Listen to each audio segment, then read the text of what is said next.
Today is Thursday, November 19th, and you're watching Mediavine's Teal Talk, the show about the business of content creation. I'm your host, Jenny Guy, Director of Marketing, and so thankful for you, our audience, all year round. Hello, everyone. Okay, what isn't up for debate is that we are only, I skipped a paragraph in my intro. Next week is Thanksgiving, guys. It's a huge national holiday. We could easily spend an hour debating the wisdom of large gatherings and masks, but that is not the show. Also, please wear a mask. As I was saying, though, what isn't up for debate is that we are only a little over a week away from the biggest revenue days of the year for content creators. Q4, and in particular, Black Friday and Cyber Monday are known as a magical time for RPMs. And my guest today is here to ensure that your content is fully optimized and ready to perform from next week through the rest of Q4 and beyond. That's right. It's our CEO, Eric Hochberger, joining me live from beside a palm tree in Florida. Hey, Eric. Hey, Jenny. Okay, everybody, let's say hi to the Mediavine Commander-in-Chief in the comments and let us know how optimized you're currently feeling with your content. Have you already gone for Teal? You've done the RPM challenge and you're just waiting for the money to start rolling in? Or are you feeling a little overwhelmed, hashtag 2020, and you're wondering where to start? Tell us where you are in that. And Eric, okay, before we dive into all the money-making talk, do a little Scrooge McDuck from DuckTales, let's give a little background information. Why is Q4 such a big deal? Why does everyone love it so much? Why is it such a huge thing for revenue? Yeah, so we actually have an awesome blog post on this, but we can link to in the comments that will better explain this. But basically, there is more people trying to buy ads during Q4 than any other time of the year, and that's for a few reasons. One, it's the end of a lot of people's fiscal budget, so a lot of companies tie their fiscal year to end in the end of December, same as the calendar year. And most importantly, because of the holiday known traditionally as Black Friday is the day that most retail businesses turn profit. So it's going from red to black, which is where the name comes from. Literally, that's when they start making money. So same thing kind of happens on a lot of the digital internet, is that a lot of retail and sales all happen then, and it happens to coincide with people are buying like a lot of holiday gifts. And so when more people are trying to buy ads, it's an auction. So they have to end up spending more money in order to buy the same limited ad spots on your website. So it just increased competition for more people in the real world trying to buy ads. And it just happens to come at a beautiful time, especially for food bloggers right around Thanksgiving. And it happens to start right after Thanksgiving. So that same kind of Black Friday all the way through basically right before Christmas, so about a week before Christmas, or as soon as people can stop getting gifts shipped. So tell me what the actual time is, because people sometimes hear magical Q4 and they go, oh my God, it's October. Why aren't my RPMs amazing yet? Right. So what actually ends up happening is everyone thinks it's all of Q4, and the same as any other. So we have the Buy the Seasons blog post, which we should also link to. But basically every single quarter is like the reset of a budget. Every single month is the reset of a budget. So the start of any quarter is actually going to be worse than the previous quarter ending. The beginning of any month is going to be worse than the previous month ending. And that just happens. So the beginning of Q4 is actually worse than the end of Q3. That happens every single year. October is always going to be worse than September. And that seems like a shock to people because they think of Q4. But Q4, as much as we wish it were the whole 3 months, is really, I think it's like 5 to 6 weeks, depending on when Thanksgiving falls. It's basically the end of Thanksgiving to just a few days before Christmas, when people can no longer purchase gifts online and make them shipped in time. Okay, fantastic. I'm going to read some comments about where people say they are. Okay, Shasi says she's Teal and waiting. Tara says, hi, Eric, feeling good. I've gone back and even more optimized my content. Diana says, hi, Teal, but not optimized. Michelle says, all Teal, but I need to do the RPM challenge again. I have all the tabs open, but bring me the money. Although this month somehow I've already earned more than any month in history for me, and we have over a third of the month to go. And Morgan Smith McBride just said, I don't know, election RPMs were pretty fire this year. So that was a new thing that was kind of throwing us off there in the mix. So you said, interestingly, that when it just means that people are bidding more for each ad space, for the same ad space that they normally would. What does that do in terms of our dashboard? Where are we going to see all of that fall? Because I know we talk a lot about RPM, but that's not actually how people are making money, right? Yeah, no, the best thing you should always look for as a publisher is what CPM you're earning, because that's how you're actually getting paid. So the CPM is what advertisers are paying for every 1,000 ad impressions. So if you see that you're making a $3 CPM, which is a great number and a number you can make here at Mediavine, that means somebody is paying $3 for every 1,000 ads purchased on your site. What RPM ends up being is you're actually looking at just overall how the ads are performing. And this is an after the fact calculation. You add up all of your revenue, you divide it by your sessions or page views, depending on how you're figuring either session or page RPM, then multiply it times 1,000. A lot of people like to use that as like a barometer to see how things are going, but that's not actually the full picture. There's a lot more detail you should be diving into. And one of those things is CPM. And that's what we like to reveal to you in the dashboard. And that's where you'll see the biggest change. So you might notice that if you're running fewer impressions, but a higher CPM, you might make a lower RPM, and you wouldn't have been able to catch that if you were only looking at RPM. So you really want to track the impressions per page, which is what we show you on the per page level thing, and then as well as the CPM you're earning. And those together are what you're actually getting paid by Mediavine and by the advertisers. Okay, so we're looking at those things in the dashboard, which we now have the ability to do. You get a lot more metrics, a lot more data. Mm-hmm. So let's say that happens. Let's say I look at that and I see that I'm getting a lower CPM for a specific unit. What do I do at that point? How do I try to fix it? So we have a little by ad unit report section in the dashboard, and you are going to see varying CPMs between the different units. That's actually expected. That's a good thing. Because we are going to, different ad units will perform at different levels and we'll charge different amounts. So an in-content ad is going to have a lower viewability than, let's say, the sticky sidebar or the adhesion at the bottom. So advertisers are going to pay more for your adhesion or your sidebar ad because it's no secret, advertisers like when their ads are seen. That's viewability. So adhesion and sidebar, the sticky sidebar, are going to have a higher CPM than in content. That's expected. Recipe CPMs are typically going to be higher than in content. You're going to see video ads are always going to have the highest CPM. So if your video ad or your has a lower CPM, then you would have a problem. But you can expect the CPMs are going to be relative to their different positions. So don't look and necessarily compare them on a per ad unit level, but a great spot is to look at them per page. So we have that awesome section of the dashboard since we launched, I think it was around the same time last year. So it's been around for a little while now. So hopefully you guys have been using it, maybe early in the year. I'm thinking when we started testing it. Yeah, no, we launched this year. It was this year. Okay. It was that. 2020. Let's just make a 2020 joke. Yeah, it was like and it's still happening. It was in, I think it was like in right before we started Summer Up Live.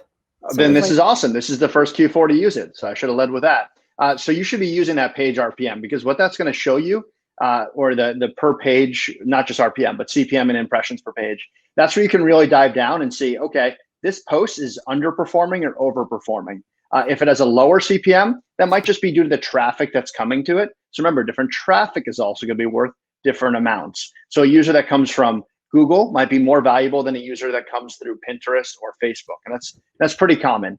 And so you might have a post that has a lower CPM, and you might think, I don't want to boost traffic there. That's not necessarily always the case. You might want to be able to rerun that post if it's well optimized, and well optimized means you get a lot of impressions per page. So users are sticking around for a long time. They're engaging with the content. So that's actually the more important number for you to look for. A lower CPM might be more indicative of other problems, and a lot of times you can't even fix them. So worry about the impressions per page there. And if it's something that's blowing up, maybe you want to dive into your Google Analytics, or you want to reach out to Mediavine for us to be able to help you figure out how to do some of these things. Okay. Sarah just said, it's weird, but my category pages have higher CPMs than some content pages. Yeah, so a lot of times what you'll see with categories is that they're going to get a lower number of impressions per page. And every single time you run an additional impression on a page, it's worth a little bit less than the one before. So the 10th ad is not going to be worth as much as the first or the second ad. So what you might end up seeing is your category pages might only have a few ads, and therefore you'll see a higher CPM, but you're going to still have an overall low RPM. That's because you have that lower in pages, impressions per page. That's what I'm saying, what you should really concentrate on, impressions per page. That's the thing that you can optimize and do the most with. So don't freak out the fact you might have like a $4 or $5 CPM on your category page, but like, this is my moneymaker, because it's probably not serving that many impressions, because we don't run typically a lot of impressions on category pages because they're not super engaging to a user. The user is going through those to find another piece of content that they will be engaged with. So yes, exactly. So let's, before we abandon the background information topic, we had a great blog post come out today by our VP of Ad Ops, Brad Hagman. He's talking about seasonal RPM and all of the things that go into helping determine that. He also wrote our OG blog post that we always reference when people ask questions about programmatic advertising, which is ad revenue by the seasons. That's up higher. But we're about to share Brad's post. It talks about the COVID effect, what previously has happened, and then what might happen this year. We can't make any promises because, like everything else this year, who knows? Really, who knows? Okay. With Black Friday a little over a week away, like 8 days, is it too late to do any good for our RPM through optimization?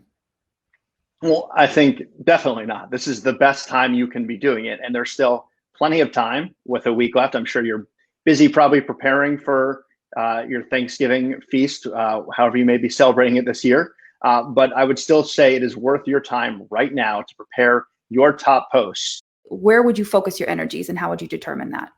So I would use your own Google Analytics and go through go through this time of year, last year, the year before, see which of your posts typically do well. And then you're going to want to try to optimize those as well as the posts that are trending in the last 30 days. As Eric was saying, do year over year and then do last 30 days to make sure that you are getting both of those pictures, the most recent content that's performing well, as well as historical content that's performing well. How can you use the Mediavine Dashboard as well as your Google Analytics? In the Mediavine Dashboard, just go to the by page section. And by default, you're going to look at the last 30 days. That should be the default. If not, just make sure you're looking at the last 30 days. And that's a long enough picture to see what's kind of trending right now.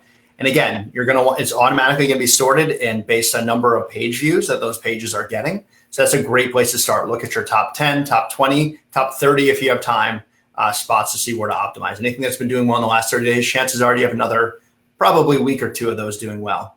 And again, balance that with going through old stuff through Google Analytics.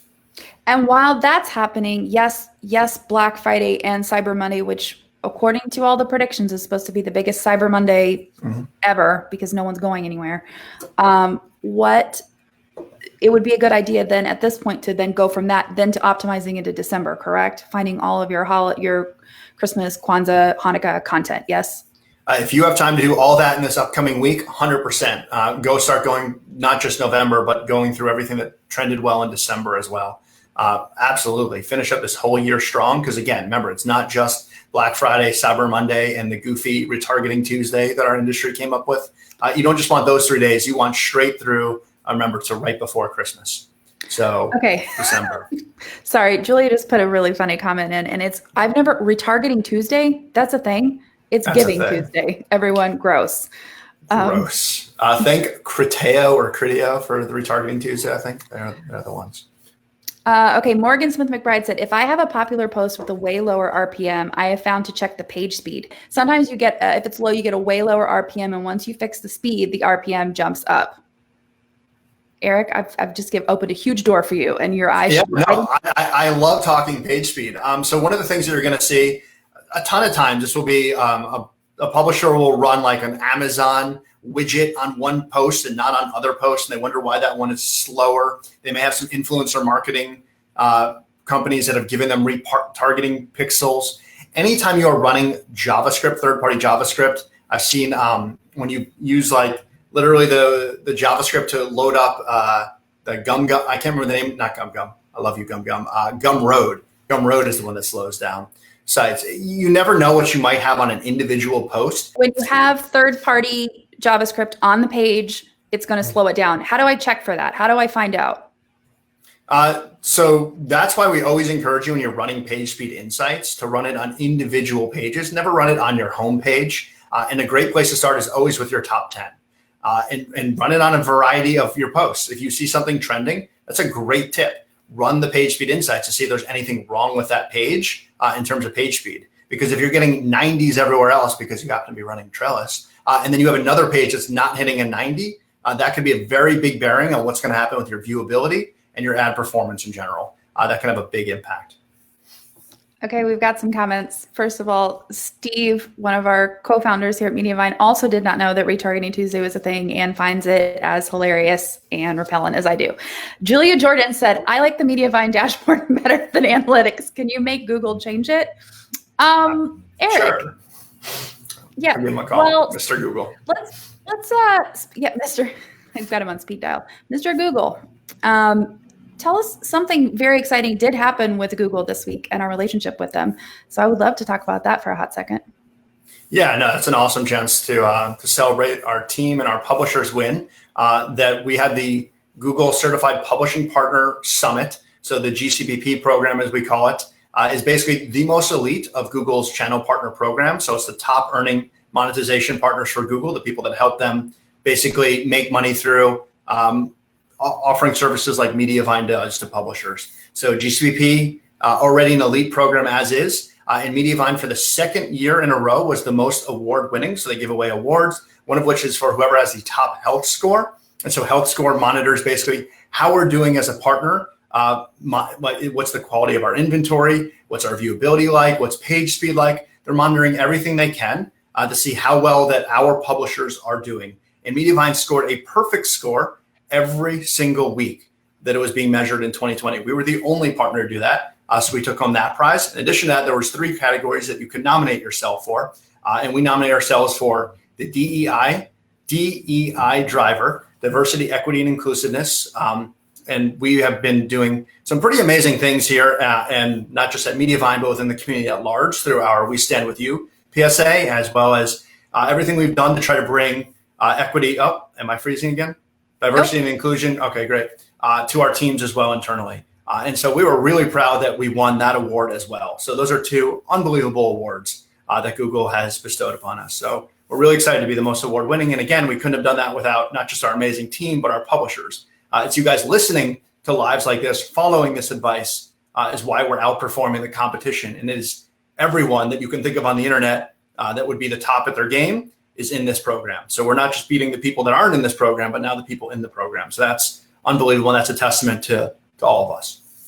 Yeah, it's there's 54, right? Globally, Google certified 54 globally in this program. It's been expanding. And you would recognize the names. We're not going to name names, but you would recognize them. And yes, it was very exciting and something that our publishers have a hand in. And we almost have 100 team members here at Mediavine now. We'll cross that threshold pretty soon. So yes, it's a group win. Okay, I want to get to Marjorie's question, and then I want to hit something else. But she said, any tips for picking your featured post? Of course, making sure it is relative seasonally first. Featured post? I guess that's on our homepage, probably, or unless she's referring. Marjorie, are you talking about like your featured video? Yeah, because I'd be curious, because those are going to be 2 different strategies. Similar, I would do a similar thing. I'll just go over either your featured post or your featured video. Great excuse to talk about both. So featured posts, definitely recommend that if you have on your homepage. I love people that run static homepages, so you can feature a few posts and not just one. And of course, if in a sidebar on your desktop site, it's a great place to showcase some of your other top posts, and those are great. Make sure that you are featuring things there that are well optimized, in addition to things that are getting traffic. So remember, that is a spot where you can control. These are my things that have higher CPM. So maybe you have content that's really resonating with advertisers, and maybe it's also resonating with users. High impressions per page on your page level RPM stats. And you see it doing really well. Those are great pieces for you to highlight, obviously, as long as it's seasonally appropriate. Right. Featured video. Not right now. I don't care how well they're doing. You probably don't want to run. This is so optimized. No. So optimized. Still no. All right. Featured video, almost the exact same advice. But you don't have to worry. As I know people really focus in on CPM there. And fill rate, that's a little less important, because once it becomes your featured video, it gets played a whole heck of a lot more. It's going to have a lot different of a CPM and a fill rate than it did when it was just on individual posts. So I would not recommend that you pick based on CPM or fill rate, but rather you actually want to go for whatever is the most appropriate, whatever you think is going to get people engaged, and you want to err on the shorter side. Remember, short form content does a lot better on the web than long form. We did recently add mid-roll support. So we will run ads if your videos are 8 minutes or longer, but most of your users are not on your site for 8 minutes. And that means they're not going to be eligible to get a lot of different ads between videos. So short videos means they're more likely to be able to watch another video and get another ad. So short, think like 45 seconds, under a minute if you can. 45 to 60 is our sweet spot, yeah? Yep, definitely. Okay. All right. So Marjorie did clarify that she was talking about featured video, which you did just explain. Okay. Tara Moore said, did you say on your homepage? I think she's talking about featured post. That's not really anything we can do with Mediavine, right? We don't do a featured post. No, so that's not something that you would use Mediavine for, but in your own site. So if you run WordPress, I always recommend a static homepage and running something where you get an opportunity to showcase more than just one post. So there's a lot of stuff you can do with the Gutenberg will let you show your top posts via a widget. So you really want to highlight like 4, 6, whatever you can, not necessarily just one. But that's something you have to control as a publisher. It's not something Mediavine can help you with. Excellent. I want to talk more about static homepages sometime. Actually, aren't we going to get a blog post on that soon? Maybe, possibly. Static homepages. Great. Matt is on if I ask you now, you have to do it. Sarah said, by any chance, is Eric going to write about the new Google Analytics? I'd love some of his insights. Yeah, so I actually have to take the time to sit down and play with Google Analytics 4 before I can write a blog post, but I absolutely have that on my list. Okay, and Julia just said, how do you create a static homepage? Great question. So that is actually one of the things we're going to be working on a guide for. So one of the things that we are encouraging with Trellis, and I actually did this on my latest SEO blog post, talked about it, is for you to do a static homepage in Gutenberg. So if you're running WordPress that's already built in, you can change under your regular settings. I think it's under general or reading. I can't remember. And you can choose, instead of showing your most recent posts or a regular feed, which is the default of WordPress, you can choose a static page and you just build a page. Don't use a page builder. You can just use Gutenberg, use the built-in blocks, or there's a lot of cool plugins that offer a lot of different blocks you can do. I'm going to give a shout out to Skylar and Feast. If you run the Feast plugin, he has an awesome guide on what's called the modern homepage. That's another great way to do this, where I actually give you a template. And if you use his plugin, he has a lot of blogs. So Feast has some great options for that as well. So there's a lot of ways to slice this. We'll be coming out with a guide for Trellis static homepages soon, but there's plenty of them on the internet. And I think I froze again. We're going to come out with a guide, period. Yeah.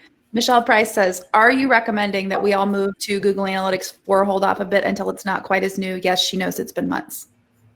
Well, I generally, this is just my rule of thumb with any software. Like, I don't even update my phone or my computer to the latest Mac or iOS. I wait for everything else to be worked out by other people Real first. world professional right now. I know. Meanwhile, I'm a software developer who will always tell you to run the latest toys of ours, but no, I give things a little bit of time to shake out, especially something as important as your analytics. Let other people test it first. I would also say, if you have time to learn the latest analytics now and play with it, great. If you don't, like many of us don't have time during the holidays, focus that attention on optimizing, not learning new Google Analytics at this moment. Okay. Sarah says, interesting about static homepage. Looking forward to reading more. Everyone's saying looking forward to that guide. Matt Howe, you're up. All right. So we know what we want to optimize. We know that there is time to get it done. Let's talk about quick wins for next week and beyond for those site-wide changes that we can make quickly, as well as post-specific changes that we can make quickly. So given you don't have a ton of time, biggest site-wide changes that I would encourage people to do are always going to be your font size. So if you haven't already done this, we shout about this from the rooftops all the time. It's great for accessibility. It's great for SEO, and it's great, obviously, for your readers because of the accessibility, and it's great for your ads. So increase your font size to a minimum of 16 pixels in the body on mobile. You can go bigger, and that's pixels, not points. You can also go 16 point, which is typically bigger than 16 pixels. You can check now on the Mediavine blog. I think we did 16. It looks much, much, much better on mobile. My eyeballs thank the Mediavine blog for that alone. So go bigger. It will help your readers wherever they are on the spectrum of visual impairity, whether they have perfect eyes or not. It doesn't matter. On a mobile phone, it's a small device. So increase your font size. And with that, you have to do your line height as well, especially because normally line height hopefully is set to relative. If it's not, if you have a small line height and big font, they're going to overlap and it will look just terrible. So we have great guides on the two of those. And a lot of those are pretty easy to do within your theme itself with a little bit of CSS. You might need a little bit of help. And if you're running Trellis, little shout out to Trellis, we default to bigger than 16 pixels, but it's real easy with a drop down to change it to even bigger or smaller. So definitely that is a great site-wide change. It should only take you a couple hours at most, even if you're not technical. If you're technical, it'll take you a few minutes, and it's worth your time. Another big site-wide one is always shortening your sidebar. and that is as easy as removing a bunch of widgets. And if you have a little bit more time, always doing a plugin audit and removing whatever you can. The more plugins that are running, especially third-party JavaScript, or slowing down the front end of your website, can have the biggest impacts on your RPM. So those four, you're not going to have time, obviously, for a full speed audit or to completely redo your entire website in the next week, but that's okay. Just knocking out a few plugins can normally make a pretty big difference. Okay, so those are site-wide. Let's talk post-specific. I mean, the biggest advice we're always going to give you with any post is, well, first I have to say video, the obligatory video. Make sure you're running featured video. And if you ever can, embed a more related video inside of that post. So if you have a video specifically created for that post, always put that in. That is the highest earning thing you can do to any page. The other thing is going to be hitting enter a lot. Short, web-friendly paragraphs. This is literally also an accessibility thing, a user experience thing, and heck yeah, it's going to help with your ads because it will help with our in-content logic to be able to insert ads into better locations on your page. So it doesn't necessarily mean more ads, just better locations for them. So hit enter. Think 1 to 2 sentence paragraphs, not 3 to 4 like you might have been taught or you think is correct. It's not. You can read a ton of studies about, and we have a blog post on it. For accessibility, it is much better to have shorter web-friendly paragraphs. Hit enter. It's one of the easiest things you can do. Hit enter after an image when you're or use the new Gutenberg editor and just put your images in their own blocks. That will make sure you have better HTML and better for things like our ad inserter and better for SEO. So hitting enter is weirdly one of the best pieces of advice I can give people. And then always, this is a little bit harder. Don't just write a lot of words, but write a lot for the sake of words. Write more content. We always say minimum of 500 words, 300 to 500 words, but make sure that they are actual useful content for your reader. So if you want to go through and update some of your blog posts that might be a little bit on the shorter side, add some useful content. I'm sure you've learned a thing or two since you wrote that blog post a year or two ago, and add it. And even say, this is when you update it. Tell your reader, this is my November 19th update. This is what I've changed about this post. People love fresh content. So does Google. Yes. If you're wondering what you can write, what you can add, like you said, the updates that you've learned, you can also incorporate reader feedback, questions, things that other people are asking. If you're making a recipe for pecan pie or pecan pie, I don't know where you fall on that, and we're not going to get started on that debate, but people want to know what a gluten-free alternative. People want to know if you have to use bourbon if they don't drink. There's all sorts of things that you can add in there just based on what your readers need. And the goal that I always describe is that you don't want people to have to leave your site for any questions that they have. You want to answer all of the possible questions, anything they could encounter while trying to do or make or have any sort of experience on your site. Keep them there by answering all those questions preemptively. I'm scrolling back up. Karen Gibson said, Jacqueline said, you guys are amazing and greatly appreciated. Well, thanks, Jacqueline. That's very kind of you. Karen Gibson said, you can create a separate view in Google Analytics for Google Analytics 4 and play around in that view before converting. That's cool. Julia Jordan said, love Trellis. I can't say enough good things about it. We love to hear that. And if you'll share more about that experience, we are happy to hear more about that, Julia, anytime. Nikki says, will you be getting Feast Design child themes with Trellis? So I think you're going to have to wait to hear a little more from Feast. I know they're planning on building it on a timeline of when that will come out. But yeah, that is the goal. That a lot of those child themes are going to be ported over. So Trellis at the end of the day is a different framework than Genesis. So there is some work to do by Feast. But Skylar has announced that he plans to do it. And a lot of the stuff has been moved into the plugin over the years, which as a WordPress geek, I would agree is the better way to do things. Less things should be in the theme. Themes are meant for styling. So child themes, the way that we're looking at as Trellis, should be super lightweight. So hopefully the lightweight child themes can come over, use that plugin pretty easily, and people should be pretty smooth sailing. We're hoping early next year. I'm guessing most people aren't really moving that much during the holidays, unlike Mediavine, who likes to release lots of fun things in the holidays. That's not pretty common. So I would assume early next year, hopefully. Awesome. Yeah. I got an email earlier, I think it was this week, that I shared with my team that said, let's have a nice quiet week. So I'm like, do you work for Mediavine? Because no, that does not happen around these parts. The other thing I wanted to actually bring this up when we were talking about background stuff, but I'm going to bring it up now because it's still applicable. When you're talking about pressing enter more, I think that sometimes I have a hard time remembering and realizing that the only way that you're able to monetize really on mobile, which is where all of your audience is through in-content ads. Answer that question for me, please. Can you explain why? Yeah. So on mobile, and this is in particular why in-content ads are so important. On mobile, there's no sidebar. There's literally only one. There's like barely room for a header, right? On mobile, there's only one spot for ads, and that is in the content itself and a little tiny adhesion at the bottom. So all of your money, whether you make money or not, will come from how long your content is and how well it's formatted on mobile. And we can only insert ads between paragraphs. We're not terrible people. We're not just going to break up your sentences for you. We're not going to slap ads on top of a paragraph. It has to be between paragraphs.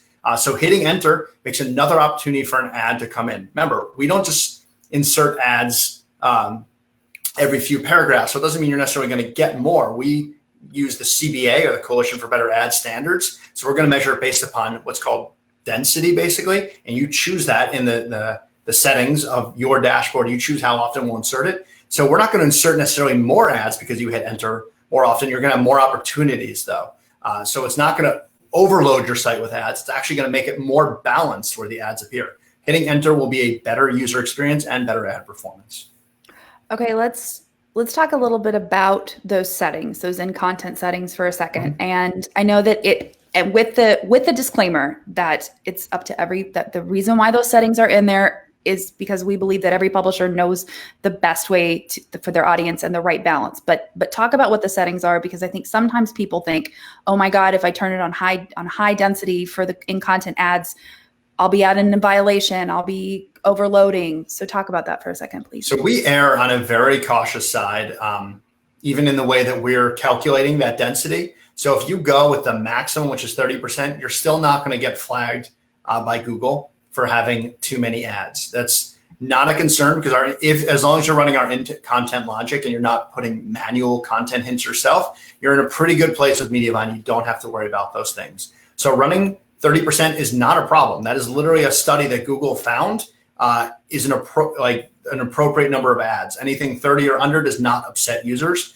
And they ran massive user studies on this. And if you go throughout the web, you'll see that most sites actually go above that 30%. I'm sure you experience it yourself as you're browsing other sites, other news sites. You may be like, I can't even read this site. This is so terrible. I've never felt that way about a Mediavine site. And I'm sure you guys have not about your own sites either. So I promise you, any setting you put on is not going to be as bad as you think it is. If you're individually counting the ads, that's not how readers use the web. Think last time you were on Facebook and you scrolled through a feed, how many ads did you see? Quick quiz. No one has any clue. Even if you're browsing your feed, you would get bored counting because the number would be so insane. So don't worry about it, is what I'm going to say. The settings can be higher than you think they can.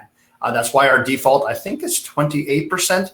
I can't remember what our default or our recommended setting is. But go 28 or 30 and you'll be fine on mobile. And again, that's the only way you're going to make money on mobile.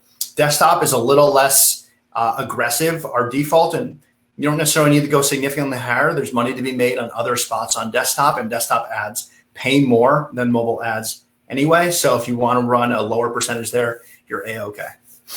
But you would recommend, if people feel like their audience would be fine with it, to go ahead and go to a high density on in-content ads on mobile, especially right now when everyone's making their holiday baking or holiday decorating, they're on their phone. Do it now. I mean, there's really no reason.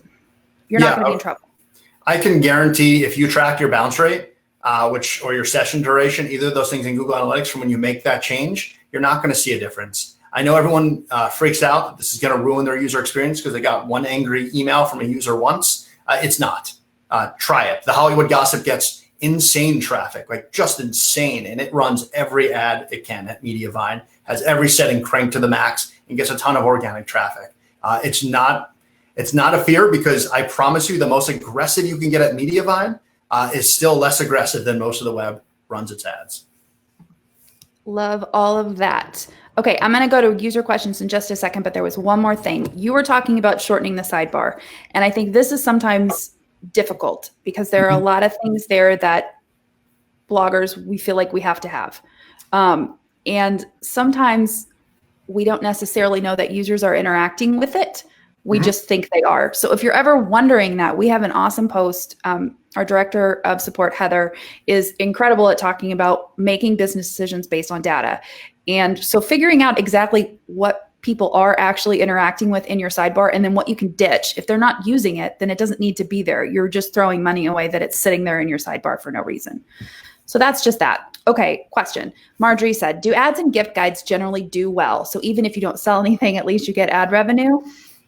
So the only caveat I'm going to say for why you might want to consider either using content hints or putting a limit, we have per page ad settings on an individual post would be if it's a highly earning affiliate post. So we have a lot of people that make a lot of money from affiliate. In particular, I know a lot of finance bloggers, as you were mentioning, like gift guys. If it's highly converting and you know you're making a lot of money on that page for affiliate, that's probably the only excuse that you might be okay with a lower RPM. If you're worried about a user clicking on an ad and not clicking on an affiliate link that you might make more money per click on. That's going to be your choice. If you know affiliate well and you have a particular post that has great user intent and it happens to convert really well on affiliate, I could understand. That's a good use case for when you'd want to run fewer ads. But yeah, I mean, I'm going to be honest with you. Amazon runs ads on their own site. Go to the bottom of any Amazon landing page. If the e-commerce site who makes all of the money has ads on it, they make more of it than anyone can comprehend, and yet they still run ads. So let's put it that way. Walmart's the same way. Any of the big e-commerce players all run ads on their own site, and it doesn't necessarily hurt their conversion. So maybe experiment. That's the best we can tell you. Try it out. If you're an affiliate whiz and you know how to track this stuff already, try it. See what it does to your conversion. Try it for a day with ads on. Try turning ads completely off. See if it makes a noticeable impact and a noticeable enough impact that it's worth not running ads. And even if it's something that you don't feel great about year round, turning up that density, doing things like that, do that for right now, for like the next 4 weeks, and see when you have the most traffic, the most ability to really boost your earnings.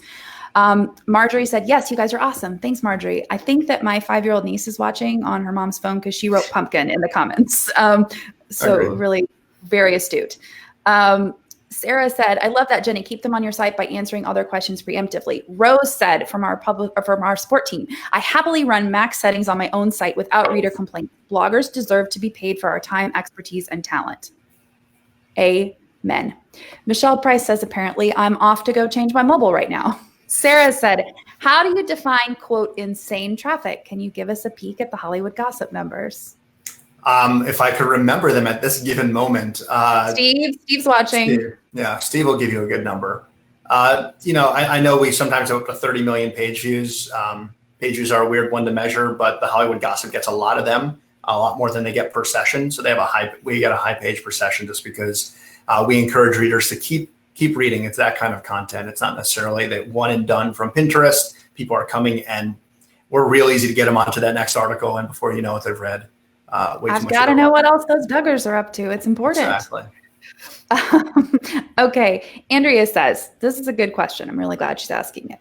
She says, what should we be doing with the optional ads, interstitial, gum? I have all of my in content maxed out, but don't have any of the optional ads on.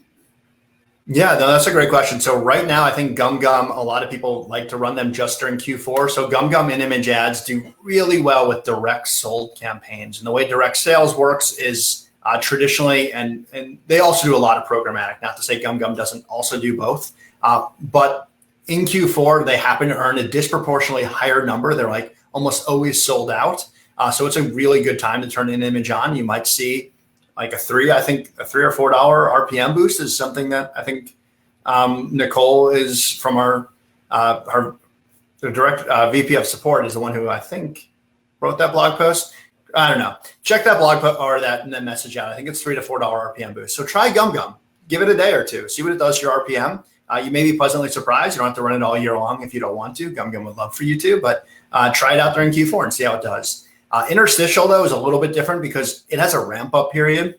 If you read my blog post, you're going to get the most insane CPMs. If you leave that thing on for a few weeks, you might see a $30 plus CPM. We've been seeing people say $40.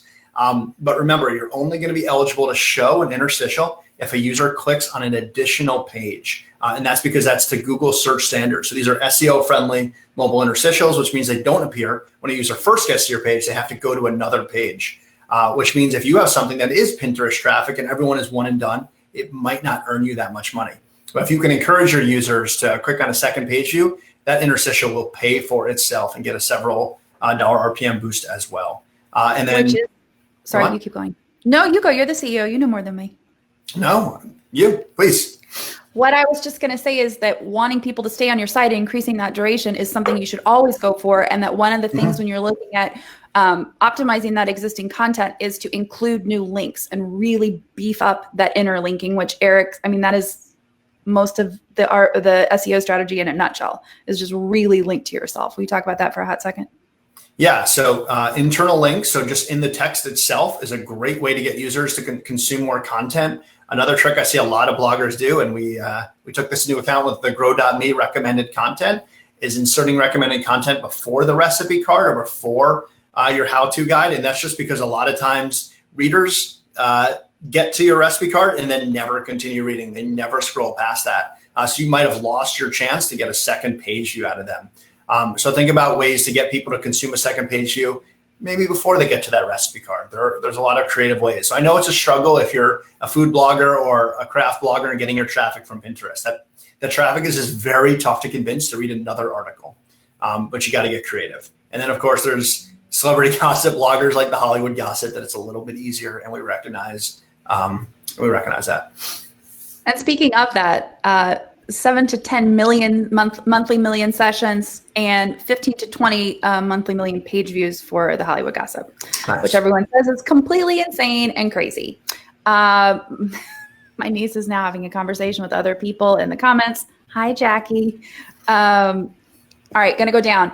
Sarah says, interstitial CPM is legit off the charts after 2 weeks of a test. That's exciting to hear.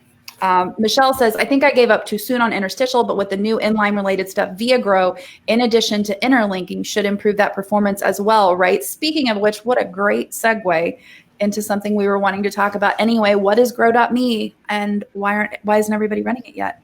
That is a great question. Why they're not running it yet, I can't answer, but I can tell you what Grow.me is. Grow.me is going to be what we're calling a user engagement framework, or really a way to help you get first-party data. So as many of you are aware, third-party cookies are going away sometime next year, according to Google and Google Chrome. And once third-party cookies go away, we're not going to be able to serve personalized ads anymore. So what Grow.me is about is offering an experience to your readers to encourage them to log in order to get a more personalized experience, both with content and with ads. And so that's the goal of Grow.me. How do we convince a reader there's enough value exchange for them to sign in, authenticate, and start getting both back personalized ads after the cookie goes away? So it's going to be the way that you're going to hopefully be able to continue to make the same amount of money you're making today, or even more after third-party cookies go away.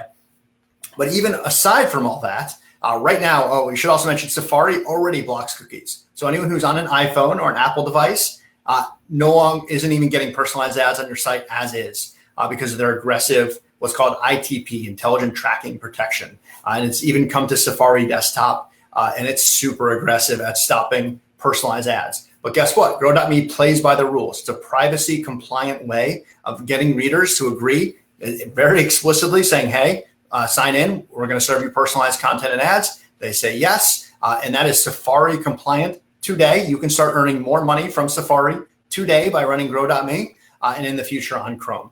But beyond that, Grow.me is also just an awesome reader experience. We have a feature we launched yesterday called recommended content, and that's actually using AI or machine learning to figure out the most related content it can show for that individual user if they're logged in, or if they're not, it's going to be based upon the context of the page and what other readers have clicked on. So similar to Netflix, people who watch this also watch these shows, or Amazon. So the same kind of idea, you're going to have that same power on your site through Grow.me by just clicking a checkbox, turn on recommended content. And there are a lot of things I want to get into a little bit more about this, but the first thing I want to say is the disclaimer that I've seen a couple of comments of people saying they're not loving some of the recommended content, that it's missing some of their posts. Talk about that. Yeah, so first off, it's important to note that with any machine learning or AI, it takes time. I don't know, if you look at the craziness it is, like, I don't know, Tesla self-driving cars, they have just millions upon millions of hours of people driving before it is even remotely close. Obviously, this is not as complex as a self-driving car, but it takes time, is my point, to train something like this. So you've got to wait time. That was a terrible metaphor. I was really wondering if you were going to work in a Tesla self-driving car into this live, and I knew you were wanting to do it. We go AI, I have to. I have no Congratulations. choice. Perfect. One day it will drive me. So anyways, we know. I don't want to drive anymore. It's exhausting.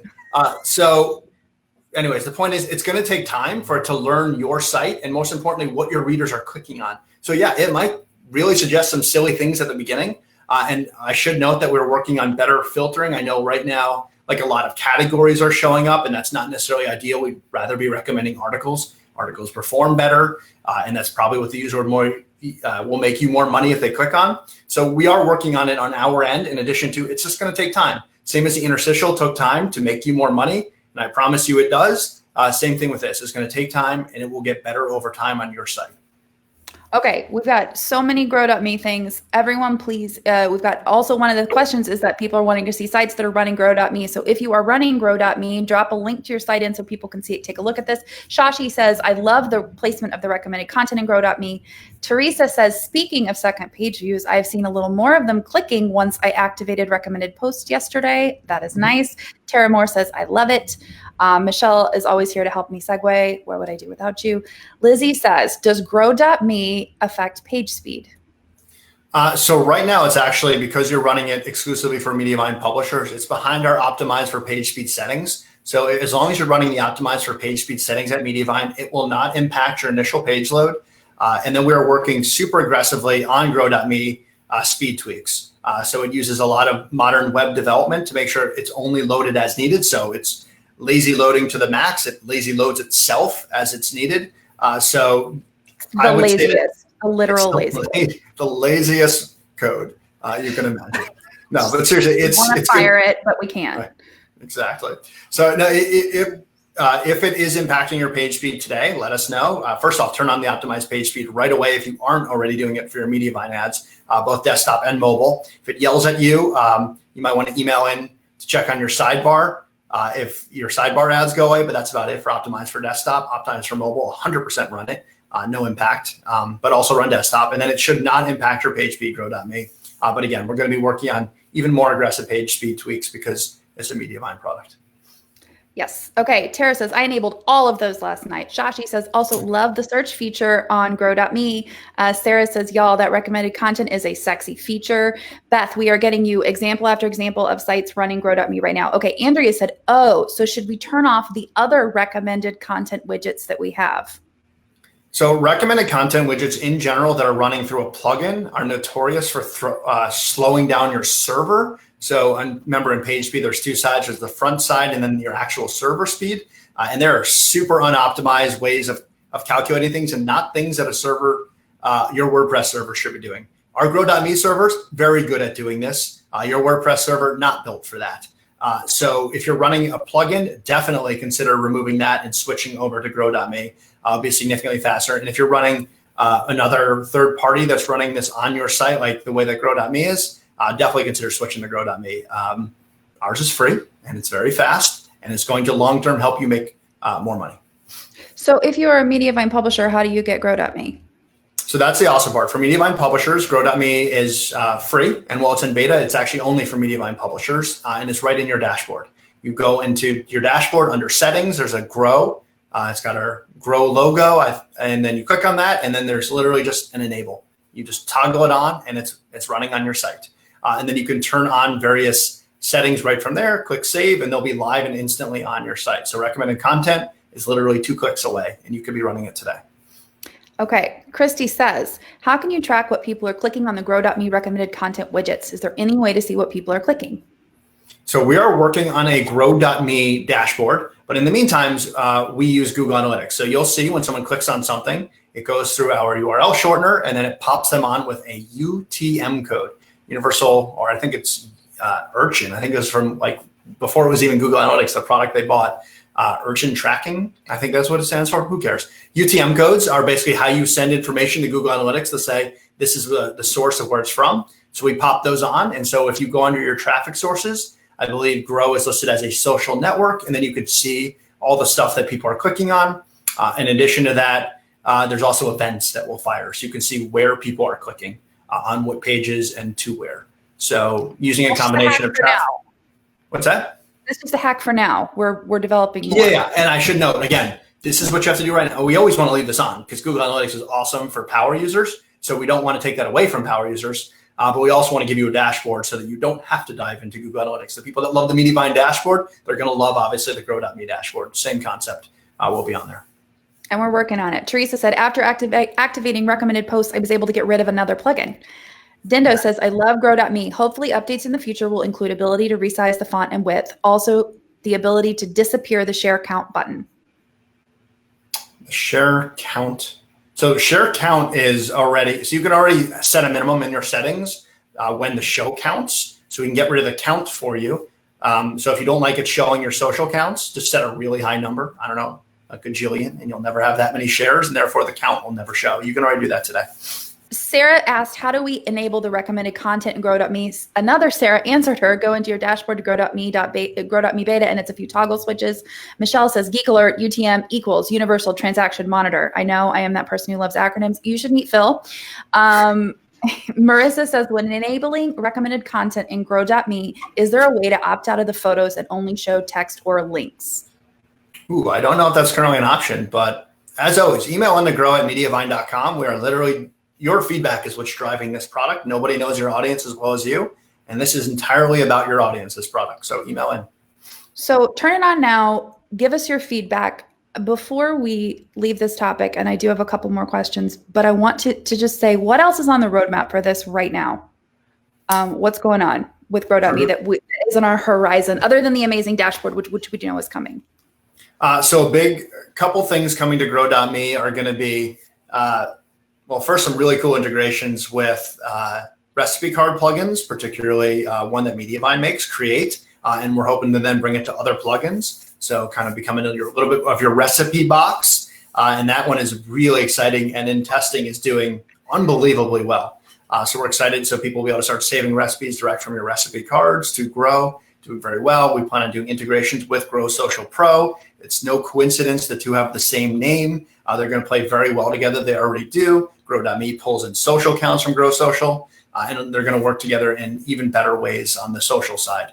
So those are some cool things I can tease. We're adding things like the concept of following publishers and giving people feeds. And I think the one that everyone wants is going to be opt-in. That will be sometime next year. We want to help you be able to grow your email list with Grow.me, because that was the overwhelming feedback we have heard from publishers. So we'll be able to do both, help you grow your authenticated traffic and as in your first party data, as well as helping grow your opt-in list that you will own. We are working to give your audience, give your users the ability to curate their internet experience. That's the goal. And it's all these different features. And like what Eric said, is it's a value exchange, meaning we're going to give them more and more things so that they are enticed to interact more with you, become users, super fans, all the different things that we've had people refer to, and then talk about the relationship between all the different sites using Grow.me.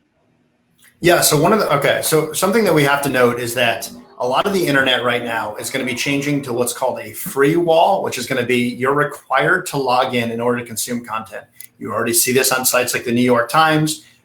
You get a certain number of free articles before you have to log in. And if you're like me, you hit back and go to the next suggestion from Google News because, who wants to log in? So that is literally the entire purpose of Grow.me. We want to make sure that none of our publishers have to do that. That is a terrible experience.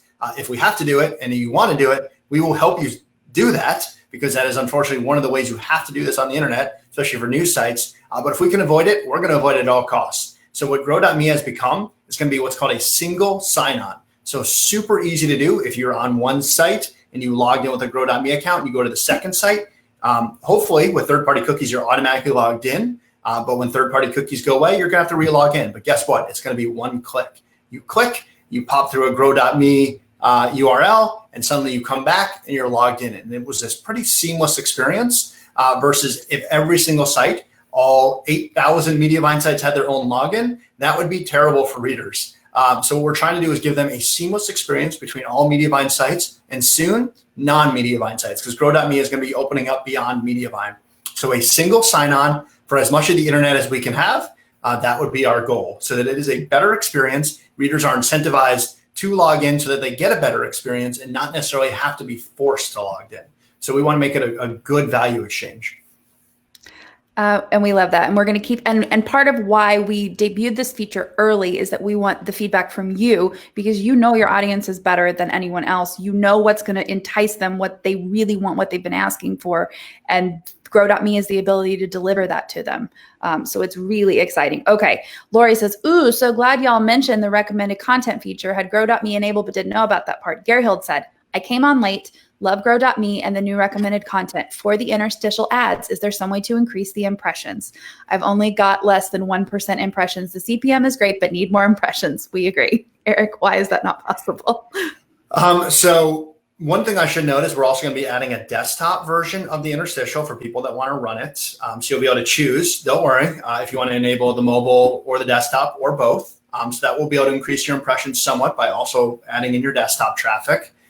But in addition to that, it's really about getting a second click from your readers. And Grow.me recommended content is a great way to do that. We're seeing as the engine gets better and better, you can have 1, 2, 3% of your users clicking on an additional article, which in addition to getting money from them going to another article, you're now going to make that interstitial $20, $30 CPM, which might be more than you would have made from that entire second page view combined. So now you get both. So yeah, Grow.me recommended content is a great way to help with that, but it's not the only solution. We're thinking internally to come up with other tools to help you be able to do that. But again, like I said, it's not super easy for a food blog with people coming from Pinterest. It's going to be a lot easier if you're a celebrity gossip blog and you can show them that second Duggar article that they need to consume. But we're coming up with tricks and solutions for blogs of all types to come up with advice. And tell us what you need. Tell us what will help you increase those, get that second page to happen. Okay, Shashi says that single login is valid for what time frame on Grow.me? So how long is single sign-on good for? On your particular site, that's going to depend on the browser. So I think it's up to a year if they come on Google Chrome or wherever the lifetime of a cookie is. And then if it's on Safari, cookies are only good for 7 days. So it's for a week. So if they come back to your site within a week, they're still logged in. Otherwise, they have to re-log in. That's just a browser limitation. And that's going to be across the board, whether it's Grow.me or your own solution. Marjorie says, I re-looked at it yesterday and I love the way that Grow.me works. Are there other people working on competing sign-in widgets that might hurt us down the line because people have opted in there and not Mediavine? So the entire internet will be building what Grow.me is in about a year. They will all be scrambling. That's why we're really excited. The rest of the industry is talking about solutions, but we're Mediavine, so we build them. Grow.me will have many competitors in about a year.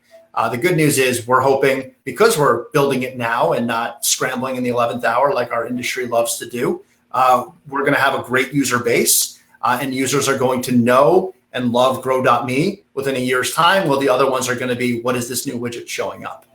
So I think you'll be fine running Grow.me. The sooner you do it, the sooner we can build this together. Steve said it's easier if you can show them that second Duggar article that they need to consume. Sentence is only spoken at Mediavine. Hashtag truth. Lizzie said, come up with a way for my readers to taste or smell my recipes. Engineers, tune in.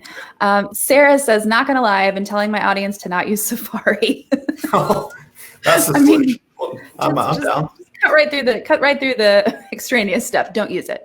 All right, Eric. This is probably the last thing we have time for, but is there anything else that we are doing behind the scenes at Mediavine to help boost earnings in Q4? And what do Mediavine publishers need to make sure that they're doing to take advantage of it all? We already know about Grow.me. Anything else that we need to know about? Oh man, there's a ton. I know, I'm sorry. One last thing.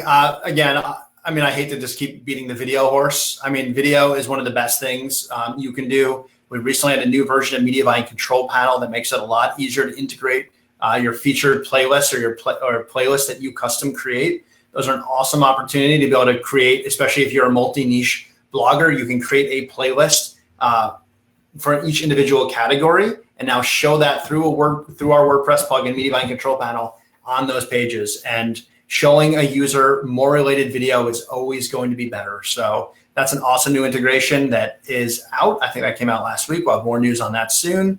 Of course, there's always Trellis. We cannot wait to release the stats. We feel guilty releasing them because they're just so awesome and not everyone can install it yet. But they're real. but they're real. And the reason why you see everyone raving about it in the Facebook groups, because Trellis is really delivering those kind of results, significantly improved earnings, page speed, viewability, everything that's going to set up your site for success. And if you didn't get in for it on this Q4, don't stress. We think we're going to make 2021 even better, not just because it's not named 2020, but because we have a lot of technology coming between Grow.me, Trellis, some really cool new create features that are coming out, and everything else we're working on for our ad tech. There's so much coming in 2021. It's going to be a good year. And we are planning an extravaganza for Trellis, and that's all open. We will have a all hands on deck AMA where everyone can ask all their questions about Trellis when it's finally out. Okay. Julia Jordan says, my video income has made up almost 25% of my income this year. She says, do the videos. Mm-hmm. Okay. Michelle says, where you're talking about the create recipe index in beta, any updates on the external beta deadline? We're still thinking December is when that's most likely going to hit. I know we have taken a very cautious approach when it comes to any WordPress plugin, because WordPress plugins, unlike the nature of Grow.me and our ads, which we can test out in the wild and pull back and release new features and do all sorts of really cool things. WordPress plugins is once you release it, it's out there. So we are very cautious with everything we do, which is why we have a very long beta period. So we have an intense internal QA, then it goes internal beta, then it's external beta. So we're hoping by the time you get indexes, even though it's going to be an external beta, it's going to be pretty much ready to go for your feedback. So that's December, and they are going to be pretty cool. We're excited for people to get their hands on them. We've got people going crazy for Trellis in the comments. Andrea says, I'm in for the beta, but haven't made the switch yet. Better to wait until after Q4. Eric, what do you think? I am biased, and I will say that you should run it now. We have literally not seen anyone that hasn't had an improvement in revenue. There's maybe, and honestly, like even traffic, I know there's a couple people that have maybe run into issues, but they thought was related to Trellis. I don't think it is. Trellis has hands down been an improvement across the board on almost every traffic measurement. And that's something that we were tracking during the entire external beta. We had everyone give us access to their Google Analytics, and we tracked across the way. And it was overwhelmingly successful. And if you're nervous, go for the concierge service. I know it costs money, but if you're nervous, that is normally worth it for your peace of mind, and you will make back the money with Trellis pretty quickly. It is the product that pays for itself. We've got people saying waiting not so some days from my Trellis invite. Lizzie said, even coming from Feast, will that be the improvement that you see? I mean, even the most optimized of Genesis framework-based themes are still based on Genesis. We're still confident that you will see improvements with Trellis, with whatever is out there, and all the things that Eric said. Plus, almost everyone who's come on Trellis has been able to get rid of a lot of their paid plugins that they're running. So you're saving money right there, right now, right off the top, just immediately cutting off those subscriptions. So there's a lot happening here. Okay, I think we have to go because we've been talking for a really, really long time. What's the one thing you would tell everyone to go do right after the live, like immediately, if they haven't done it yet? Again, the font size, or go into your top post and just hit enter. That's the best advice we always give. Hit enter and email in. That's actually the best advice I didn't even say. Our support team isn't just here when things are blowing up or things are wrong with your site. They love hearing from you in a good way. Reach out and be like, hey, any advice? Can I get an audit? Can you take a look at some of my posts? They're here for you. I don't mean everyone should email them this second, but email them. They're here to help you. They're a reason we keep winning awards at Google events is because of our support team. Email them. Let them help you as well. Absolutely. Okay, guys, this has been amazing. Our support team is incredible. Please make use of them. Every publisher is entitled to an audit at any time, of course. Our next Teal Talk is Thursday, December 10th at 3 p.m. Eastern. We are doing everything you ever wanted to know about working with brands, but we're afraid to ask, 2021 edition. Mediavine's Director of Influencer Marketing, Steffi Predmore, and Influencer Marketing Associate, Danielle Spiesman, will be here. Please subscribe to our YouTube channel, like us on Facebook, and if you want to check out a really awesome place to keep track of what's going on with all of our lives, we have a new landing page where you can add the calendar items to your own Google Calendar. What? Happy Thanksgiving. It's a cornucopia. Bye. Happy Thanksgiving. Bye.